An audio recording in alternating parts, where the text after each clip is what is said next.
Hey guys, in this video I'll show you how to get a transfer pin from a US Mobile.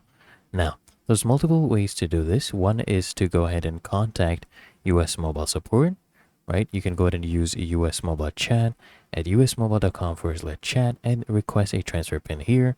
You can call them at 611 or you can email them at help@usmobile.com. Now, these are the official means of communication where you request your transfer pin, and then you'll basically have to verify your account with them to ensure that the request is legitimate, right? And you'll need to provide some information for your verification, such as your account holder's name, your current phone number, and potentially your IMEI number, which you can find from your phone. It's an iPad. You just have to, type in a code that they will assist you with, okay?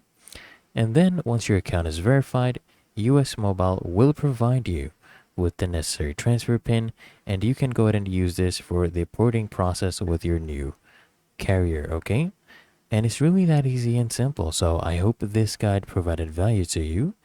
And if it did, consider smashing that like button as well as subscribing to frequently asked questions. And I'll see you in the next one.